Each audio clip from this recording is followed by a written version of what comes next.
Hey, welcome back. Today is America's birthday, and I thought that in honor of that, we should spend a few minutes talking about what we might be grateful for that the United States has brought to the world.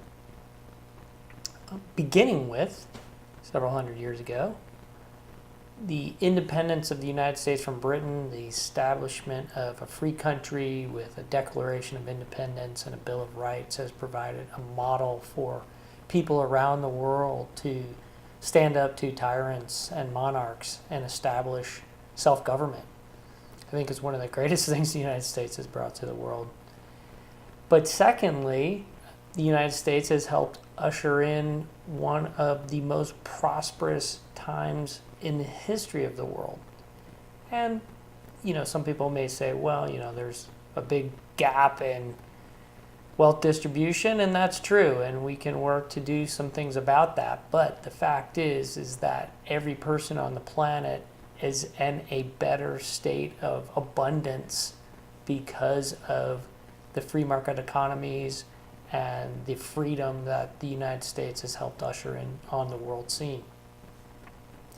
Not to mention, the United States is a cauldron of creativity for entrepreneurs, and people come from all around the world to live here, to have the freedom to create. And the United States has created some things that are benefiting the world in enormous ways, including things like the internet, the personal computer, the mobile phone, which all these things are ubiquitous in our society today for helping people communicate, stay in touch, be more productive, all those kinds of things. But also things like you don't think about that came out of the United States: GPS, lasers, assembly lines, microwave ovens, things like that, as well as a lot of innovation in the healthcare field, including things like chemotherapy and hearing aids and defibrillators. These are just a few examples of things that have come out of the United States that are benefiting everybody in the entire world. So the United States continues to be a beacon of hope. We have the Statue of Liberty in New York, which was given to us by France. But one of the great things I love about the Statue of Liberty is that beacon, that torch that she holds up to the world that says, come to our shores, come to the United States, to a place of freedom, to build your life, to build your business, to raise your family. And this continues to be true. In fact, my wife was originally born in the Philippines, and she always, even as a young girl, had a dream of moving to the United States and taking part in what's going on here. And she had the opportunity during the dot-com revolution, because she's a computer programmer, to get over to the United States on an H-1B work visa, eventually get her a green card, and now she's a citizen.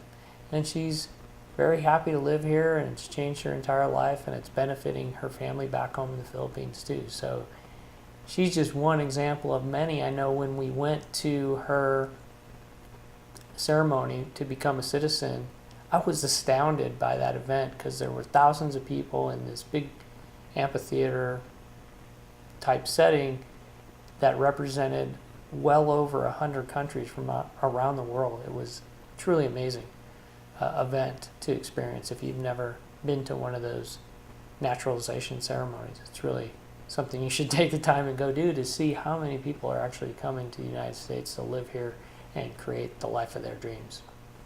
So whether you're a U.S. citizen or not, some of you I know are overseas watching this blog and consuming this blog, but let me know what you think the United States means from your perspective, from a perspective of gratitude. What are you thankful for the United States? Put all the issues and problems aside that the United States may be causing or be a part of, and we'll go to work on those. But take a moment to have some gratitude on this day of independence for the United States. And let me know what you think in the comments, and we'll talk to you next week. Have a great week.